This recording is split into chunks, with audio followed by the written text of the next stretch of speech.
tú te pones unas máscaras para poder vivir y esas máscaras tienen una forma corporal, porque tu cuerpo dice lo que tú llevas dentro. También influyó mucho que en mi árbol ha habido abusos. Entonces, claro, todo eso viene codificado en uno y cuando tú tienes la capacidad de evolucionar, tú llegas con eso, o sea, uno decide el plan de vida que va a venir a vivir, a dónde va a llegar, quién va a ser mamá, quién va a ser papá, para poder evolucionar. Somos seres espirituales viviendo una experiencia humana.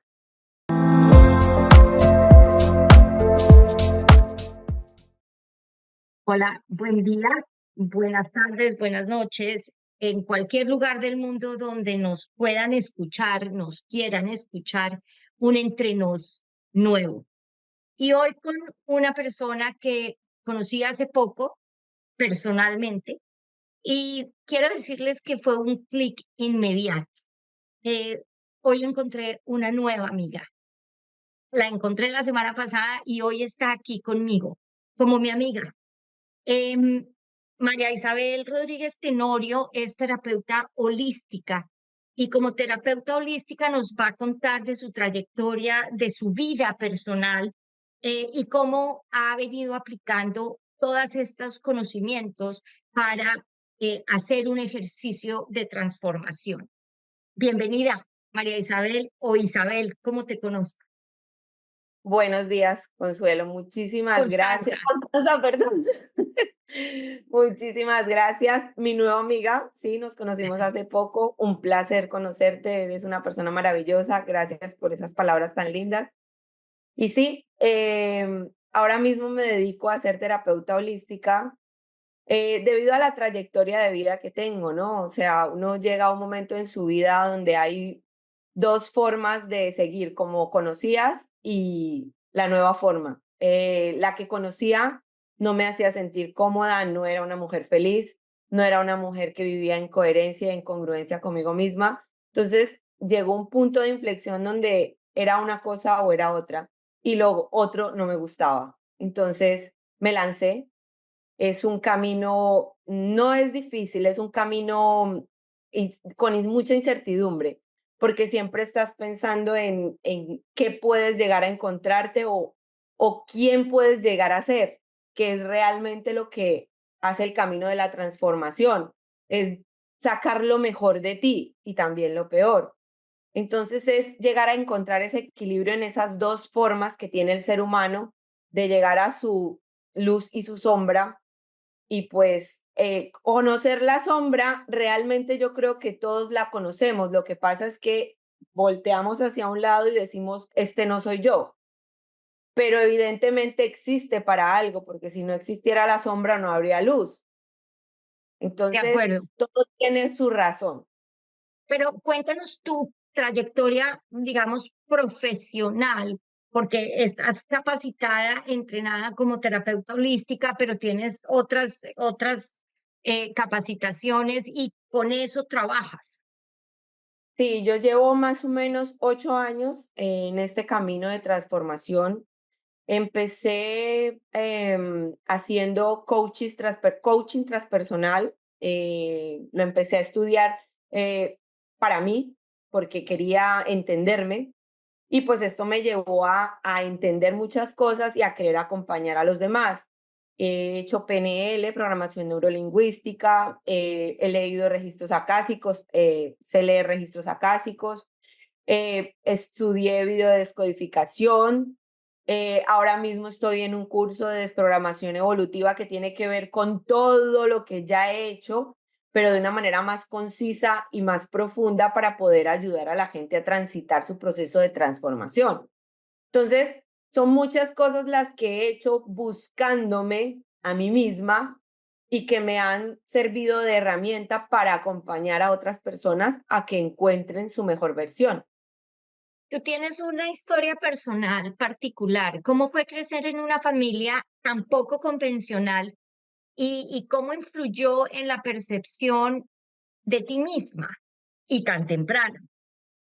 Claro, bueno, para poner en contexto, lo atípico de mi familia es pues una familia donde mamá tenía a sus hijos, papá tenía a sus hijos Los tuyos, los míos y los nuestros, donde papá parecía árabe y era como un sultán porque tenía a su esposa y a su mujer, que era mi mamá, a veces bajo el mismo techo. Entonces, claro, tú de pequeña no entiendes esas cosas porque no comprendes que papá es uno, mamá es una y la mami era otra. La mami era la esposa de papá. Era muy normal todo. Lo que pasa es que sí percibías cierto tipo de rechazo en algunos momentos, ¿no? No entendías de dónde venía ese rechazo, pero luego con el tiempo pues ya identificas que es que tú eras la hija del amante y había cierto tipo de restricciones. Normalmente las mujeres no suelen aceptar estas cosas. La esposa de mi padre sí lo aceptó. Entonces, Pero es como, entonces ahí se rompe un paradigma cultural y es la monogamia en cuanto, o sea, es un paradigma cultural de monogamia y de monogamia entre comillas religiosa, ¿no? Y en realidad, porque lo sabemos, que en la cultura y en todas las culturas existe esa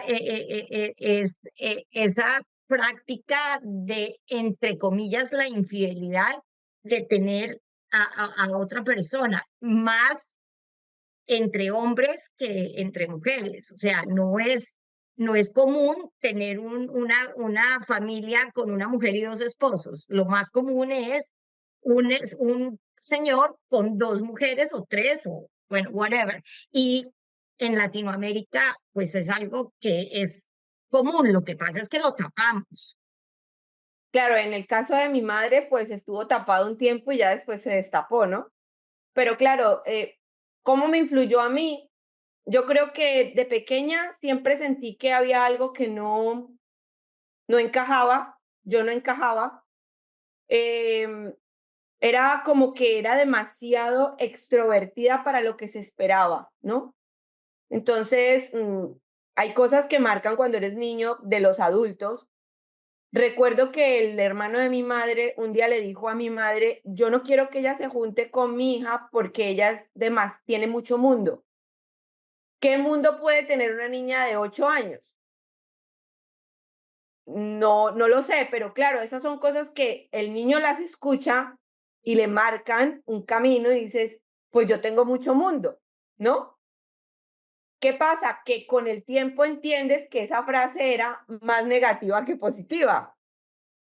¿Qué me vino de esas cosas en mi vida? Que yo soy una mujer muy resiliente. Yo le busco el lado positivo a la situación. Afortunadamente tuve una mami que era la esposa de mi padre. No me amaba con locura, pero me tenía cariño. Y aún está viva y aún me tiene cariño y aún le tengo yo cariño a ella. O sea, es una cosa diferente. ¿Qué pasa? Que cuando ya eres adolescente, esto entra a jugar en tu contra, porque creces con el no merecimiento de una pareja correcta. O sea, entiendes las relaciones de los hombres y de las mujeres de una manera errónea, equívoca para ti, porque para mí era normal eso. Yo crecí en la normalidad de dos mujeres con un hombre. Aunque mi papá a los 7 años dejó a mi madre y él volvió con su esposa, ellos tenían su matrimonio y mi mamá era la que tuvo que sacar sus hijos adelante. Entonces, ya ahí empiezas a ver, las mujeres los hijos son de las mujeres, no de los hombres. Y las mujeres están encargadas de criar los hijos. Entonces, yo crecí en un matriarcado a la hora de la verdad. Mi papá era una persona desconocida para mí. Durante, sí, a los 7 años se fue mi padre. O sea, yo no, la etapa que yo debía construir con mi padre no la construí, porque con el padre se construye a partir de los 7 años. Es el hombre que te enfoca, el que te da estructura, el que te da la visión del mundo, de lo que puedes llegar a hacer, a construir a nivel de acción. Yo no tuve eso. He sido una persona que procrastina mucho precisamente por esa situación. Entonces, cuando tú empiezas a entenderte, te amas más. Porque yo soy procrastinadora. y eso es como un látigo, ¿no? Pero realmente si tú dices, yo procrastino por esto, entiendes y empiezas a gestionarlo de otra manera, a tener otro tipo de forma para hacerlo. Y vas suavizando lo que llamamos defectos, que no son defectos, son cosas a evolucionar. Ujú. El tema de las ¿Cuáles parejas, voy a entrar a otro, al mismo tema, pero ¿cuáles son los mayores desafíos emocionales y físicos que enfrentaste durante tu juventud? Porque esto te afecta. Y entonces claro, tú nos cuentas y nos dices, tan me afectó que tuve unas condiciones de salud fuertes que te afectaron, por supuesto. Y entonces eso es el reflejo de una situación familiar. Yo quiero referirme también un poco a la ausencia de la figura masculina de padre y esa ausencia y esa presencia también, ¿no? O sea, porque es dual. Tú sabías si ya conocías a tu papá, tú sabías dónde estaba, pero él estaba ausente. O sea, sí. esa es una dualidad que muchas personas en el mundo experimentan, ¿no? O sea, yo sé dónde estás tú, pero no estás conmigo. Y eso es bastante doloroso cuando la gente lo empieza a elaborar y a resolver. Claro, y cuando tú tienes a una madre que te está diciendo no te quiere y prefirió la otra familia, Claro, eso claro. todavía es más doloroso. Yo creo que a raíz de eso empecé a coger peso. El peso se coge por abandono.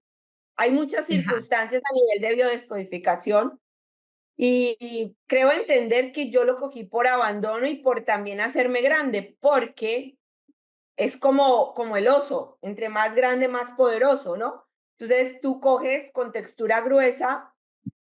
Mi madre es una mujer que evidentemente para poder sacar 5 hijos adelante tenía que estar en energía masculina, una mujer poderosa, capaz, de acción, dominante. Entonces, claro, yo tenía que ejercer lo mismo porque yo me veía en su espejo.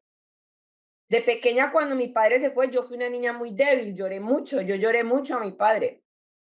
Me hizo Pero muchísima entonces falta. hay dos palabras acá que dijiste. Yo, hay ausencia y hay abandono. Yo me hice grande por abandono y la ausencia, ¿no? O sea, y hay momentos en que he oído en procesos terapéuticos que una cosa es el abandono y otra cosa es la ausencia. Son dos cosas que se tocan, pero son distintas. A ver, aquí lo que tendríamos que analizar es, el abandono es una herida del alma y el rechazo es otra herida del alma. Y cuando tienes las dos, evidentemente todos tenemos heridas, por lo que sea. Pero cuando tienes esas dos, tú te pones unas máscaras para poder vivir. Y esas máscaras tienen una forma corporal, porque tu cuerpo dice lo que tú llevas dentro. Entonces, claro, yo me hice gordita, yo era la gordita bonita, era graciosa y con el tiempo empecé a coger peso y también influyó mucho que en mi árbol ha habido abusos de eh, personas del árbol a niños del árbol, o sea, familiares, incestos, cosas. Entonces, claro, todo eso viene codificado en uno. Y cuando tú tienes la capacidad de evolucionar, tú llegas con eso. O sea, uno decide el plan de vida que va a venir a vivir, a dónde va a llegar, quién va a ser mamá, quién va a ser papá, para poder evolucionar. Somos seres espirituales viviendo una experiencia humana. Entonces, cada uno elige su avatar y decide qué reto se va a lanzar a hacer. Entonces, yo creo que yo dije, yo voy allí porque yo soy capaz. Y sí, he vivido muchas cosas, pero no las he vivido desde el dolor profundo, no, estas no. Era como un dolor enmascarado, no, yo soy fuerte, yo soy capaz y encima tengo una madre que me enseñó a guerrear, a ir a la guerra. El mundo es una guerra y hay que tener las mejores armas, usted no se puede dejar de nadie. Y así crecí. Los hombres no sirven para nada. Esa es una frase muy fuerte y es una Sí, frase que a mí me hace mucho ruido porque yo no voy a defender ni mucho menos todas estas violencias que hoy son tan evidentes y que rompen los noticieros, pero además rompen el corazón y a mí me afectan mucho. Pero cuando los hombres se han arrinconado también, eh, y los hemos arrinconado, no dándoles las posibilidades de hablar y de ser escuchados y que tienen unos claro. roles que cumplir, eh, pues tenemos unos hombres muy frágiles, la verdad, muy, Sí. muy frágiles. Y en mi familia, yo soy la única mujer de 4 varones. Esos varones están anulados en mi clan. Anulados en su masculinidad, no porque sean homosexuales, no estoy hablando de eso, estoy hablando de anulados en su hacer, en su acción. Todos 4, los hijos de mi madre. Y yo en energía masculina, equivocada, encaramada encima de todos ellos, encima de mi madre, gestionando un clan que no me correspondía gestionar. Y eso Bueno, casi me y cuesta la vida. claro, y ahí es donde entra exacto.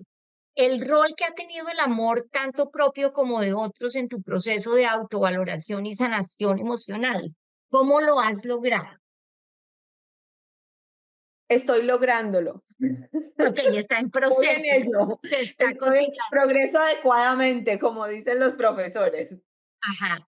A ver, han sido muchas etapas. Lo que te hablaba de la obesidad, yo llegué a 130 kilos, tuve relaciones tóxicas con parejas, pues han sido anteriormente muy dependientes de validación masculina, lo que te decía. Eso se busca, porque si no la has tenido de papá, pues la buscas en otro hombre que sea externo a, ¿no? Porque en el clan no la tienes. Yo, de hecho, a mis hermanos siempre los he anulado. Es algo con lo que yo aún estoy evolucionando, porque tiendes a subirte, cuando tú ejerces en el clan un papel que no te corresponde, como por ejemplo que no eres la primogénita o el primogénito y tú te consideras el que dirige, el que manda, tú estás subida encima de el poder de otra persona, de la energía de esa otra persona. En mi caso, yo siendo doble de mi abuela, que eso es otro tema, el tema del árbol, cuando eres doble, cuando esa persona es maestra tuya universal, pues ahí se gestionan otro tipo de energías. Mi carácter es muy similar al de mi abuela, la madre de mi madre. Entonces, yo llegué a un momento en que yo me subí encima de mi madre a nivel energético y empecé a gestionarme como si fuera mi abuela, mandando a mi madre, a mis hermanos y a todo el que venía debajo. Y eso te cuesta energía porque no es tu espacio. Estás subida en un espacio que no te corresponde. Y Estás hablando de, bueno, yo también he estudiado constelaciones y programación neurolingüística, pero por supuesto en las constelaciones, cuando uno cambia de lugar, cuando uno cambia el orden y las jerarquías, porque hay jerarquías y uno tiene que respetar esas jerarquías y hay que darle su lugar. Yo ahí aprendí exactamente el significado que es darle su lugar a mí, a alguien, a mi madre, a mis hijos, a mi hija, etcétera, etcétera. Cuando tú das ese lugar correspondiente a tu número, porque es el número, o sea, cuando tal vez un ejemplo claro es un hijo que se ha perdido y que tú lo reemplazas con el siguiente que viene, ¿no? Y entonces ese sí, siguiente que viene hace las veces de ese primogénito o ese anterior. Y eso sí. crea unos vicios energéticos, por supuesto. En ese sentido, cuéntanos un poco en cuanto dijiste el amor y el amor te ha servido. Hoy, ¿cómo estás? Hoy estoy en ese aspecto perfecta. Tengo una pareja maravillosa que vino a entender que con la paciencia que me tuviera, iba a haber una evolución en mí, iba a sacar lo mejor de mí. Eso ya tiene que ver más con lo que uno percibe de las personas. Y yo creo que mi esposo, cuando me conoció, vio en mis ojos mi divinidad, una divinidad que yo no veía. Entonces, él me tuvo muchísima paciencia en este proceso, porque él me conoció siendo la otra en mí. Y él muy calladamente, muy amorosamente, un hombre súper cariñoso, súper tierno, súper equilibrado, y yo era el caos absoluto. Yo, yo brincaba por cualquier cosa. A mí me decían algo y ya estaba lista con la armadura, el gancho, el hacha y todo lo que necesitara para enfrentarme a lo que venía. Claro, venía de un mundo donde todo era caos y conflicto. Bueno, aquí Una estás mujer llegando muy a un tema, conflictiva. aquí estás llegando a un tema importantísimo. ¿Cómo encontraste la fuerza para convertir el dolor en propósito y empezar a ayudar a otros a sanar sus propias heridas emocionales? Porque en realidad eso es lo que ha pasado. Es que te has venido transformando y por eso para mí es tan importante que sigamos hablando en estos entrenos. Vamos a invitar a gente a sesiones en el Círculo de Mujeres para que conversemos contigo de esto. Pero cuéntanos cómo encontraste esa fuerza para convertir el dolor en propósito.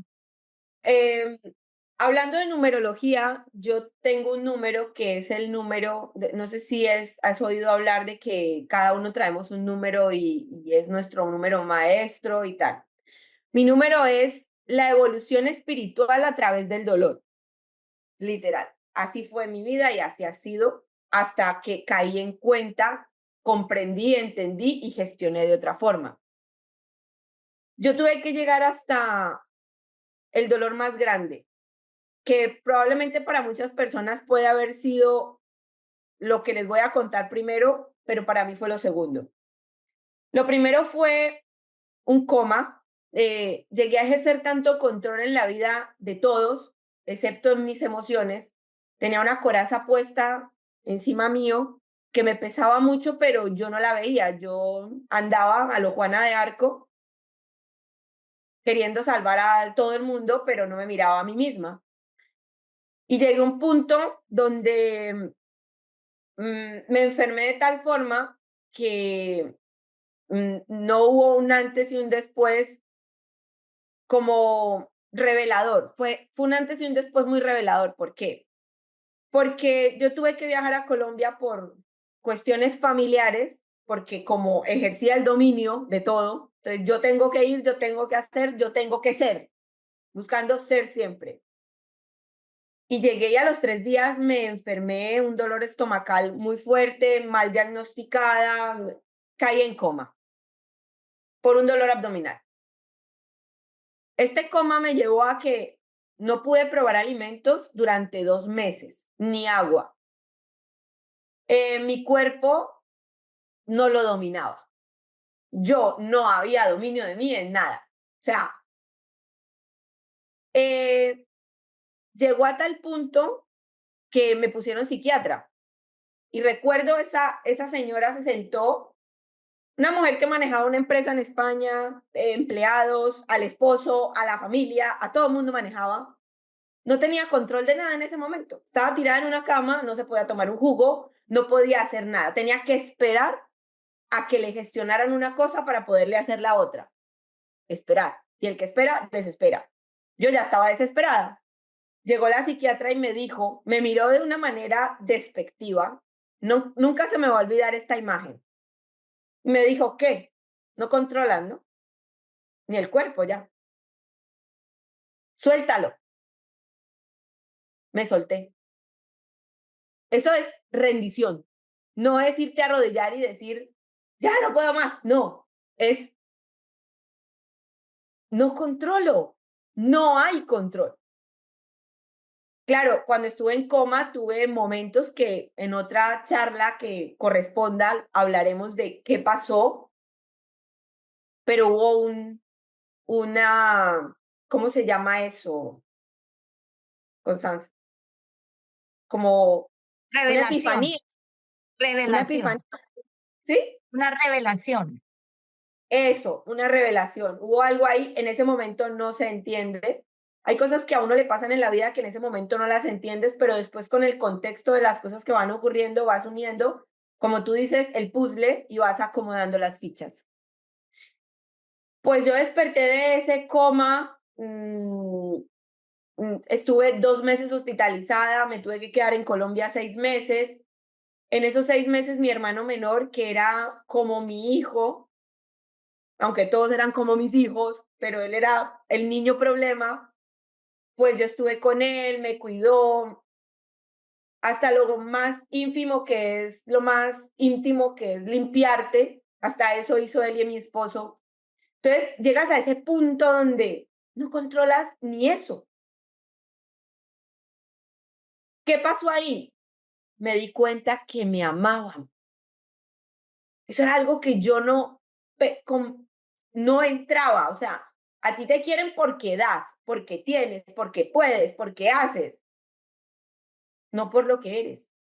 Y ahí me di cuenta, la vida me regaló que mis hermanos estuvieron pendientes de mí, que estaban ahí, que no me estaban pidiendo dinero, que no me estaban pidiendo ayuda, simplemente estaban ahí, esperando a que yo me recuperara. Eso fue lo bonito de ese aspecto. Viene la segunda parte, regreso a España y vuelvo, porque es muy fácil volver al sofá en Netflix y ponerte la serie y ver la vida desde otro lado, ¿no? A mí no me ha pasado nada, vuelvo a lo mismo, retomar, ¿no? Pero había un gusanito de que ya no me siento cómoda con esto no, no, esta vida no, esta vida no, esta vida no. Justo al año, mi hermano tiene un accidente en Colombia y muere de una manera muy trágica. Eso fue lo mío, no fue nada. Al dolor a mí me ponían hasta morfina. No, eso no fue nada. Este dolor, este dolor fue una catarsis total. O sea, si me hacía falta una cachetada, esto fue una patada. Así. Claro, fue muy doloroso perderlo a él.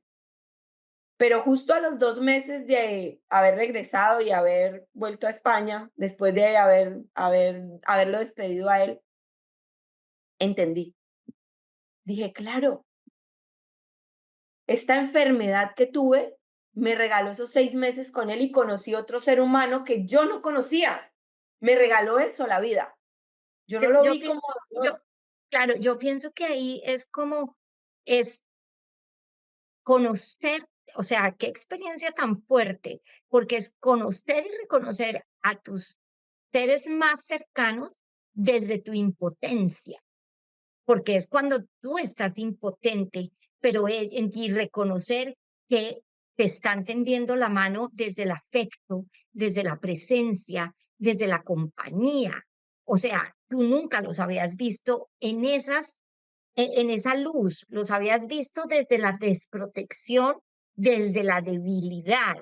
Y aquí se convirtieron, fue en apoyo, que tú no creías en ese apoyo, porque tú habías sido el apoyo, digamos, económico, el apoyo logístico, etcétera, etcétera, según lo que nos estás diciendo. Cerremos con esta nota un poco de ese reconocimiento y de esa lección que dices, mi hermano me dio, o sea, entendí y reconocí a mi hermano, ¿no? Qué bonito. Mm, claro, ahí tiene mucho que ver el tema del merecimiento. En mí, por mucho poder que yo tuviera económico, por mucho poder que tuviera de palabra, por mucho poder que tuviera de dominio, de autoridad, en mí no había merecimiento. Entonces, cuando yo me enfermé de la forma que me enfermé, mi esposo fue luz, mi hermano fue luz, mi otro hermano también fue luz. Cada uno puso lo que pudo, lo que tenía. Empecé a entender un poco que yo merecía, no que había que comprar, no que había que dirigir, no que había que tener poder. porque de es que acuerdo. creces así, creces. Pero Ajá. eso no es responsabilidad de papá y de mamá, simplemente ellos son lo que pueden ser. Tú has decidido venir a vivir esos retos. Cuando tú entiendes eso, lo sueltas. Es muy difícil, no es fácil. Tú entender que mamá no supo hacerlo mejor, tú entender que papá no supo hacerlo mejor. Ellos dieron lo que podían con lo que tenían. Por eso uno debe evolucionar para dar lo mejor de uno, porque dentro de uno hay divinidad. Mis hermanos me dieron lo que podían en medio de su luz y de su capacidad de conciencia. Y cuando tú empiezas esa transformación, tú empiezas a ver que eres mariposa y hay mariposas que empiezan a volverse luz para ti y tú luz para ellas. Es que es tan bonito ver la transformación de algunos de tu familia, no todos, porque yo no les voy a decir que esto es el bosque Mágico. encantado. No, Sí, no es fácil. No es fácil la transformación. Yo tuve muchas restricciones, aún las tengo. Hay familia que piensa que estoy más para allá que para acá, pero si estar más para allá, genial, me encanta estar más para allá. Pero hay otros que claro. No, es que los ven, ahí viene otro tema que hemos hablado y es el juicio, ¿no? O sea, claro, cómo llega, somos todos vulnerables y todos somos objeto de juicio. Y en ese ser objeto de juicio, pues estamos, o sea, las personas transitan en el mundo con lo que encuentran, ¿no? Entonces hay quienes se dedican a, a explorar su espiritualidad con lo convencional, con las religiones, en fin, o sea, muchas otras cosas. Pero indudablemente el juicio es algo que nos pone en un camino que tiene obstáculos, porque tienes que pasar el juicio, son como piedras que tienes que saltar, ¿no? Y tienes que saltar el juicio de tu hermano, y tienes que saltar el juicio de tu hermana, y tienes que saltar el juicio de la tía, y el juicio del papá, y el juicio del esposo, y el juicio de la hija, y el juicio del otro hijo, y el juicio, y vas saltando juicios. Yo siento a veces que esa es un caminito que me incomoda y que me duele, ¿no? yo te lo voy a transformar un poco. No lo mires como un camino, míralo como un río y tú eres el agua. Ok, No te digo más. qué bonito, qué bonito, qué bonito. Pues bueno, diciendo esto y sintiéndonos como agua, vamos a seguir navegando. Tú y Fluyamos. yo vamos a seguir navegando y seguramente vamos a encontrar piedritas en donde tenemos que navegar y tenemos que eh, saber cómo pasamos. Qué buena analogía, qué buena metáfora esa, qué bonito. Entonces, nada, Isabel, invitarte a que volvamos a conversar, volvamos a tener un espacio como este, pero además invitando gente en el círculo de mujeres, podemos invitarlas desde acá a que en noviembre, en algún momento del mes, vamos a invitar y vamos a tener un espacio de encuentro, que son los encuentros del Círculo de Mujeres. Entonces, bienvenida a pensar, bienvenida a estos espacios que me gusta que sean habitados por ustedes y que ojalá podamos tener muchos, muchos encuentros y conversaciones con sentido, con propósito, como es este espacio de hoy. Mil y mil gracias. Mil y mil gracias a ti por este espacio, por permitirme expresarme, por pensar con arte de que cada uno tiene algo valioso que decir y tú proporcionas este espacio. Esto es maravilloso. Y por esas conversaciones tan ricas que tenemos, Así es, así porque es. me encanta cómo eres, cómo conversas, lo auténtica que eres maravillosa. Gracias. Y No se trata de apoyamos mí, más. no se trata de mí, se trata de esos Y se espacios trata con de ti, arte. se trata de todas, se trata de todas, de ti también, porque tú Gracias. estás dando lo mejor de ti, estás dando luz en un camino, en un río, donde un faro, esto es un faro, esta plataforma es un faro, Qué bonito. porque El que a veces viene y está como perdido, pues algo ha de encontrar aquí si llegó. Y a por muchas más charlas como estas enriquecedoras. Maravilloso. Hasta la próxima a quienes nos vean en cualquier momento. Gracias. Besos Chao. a todos.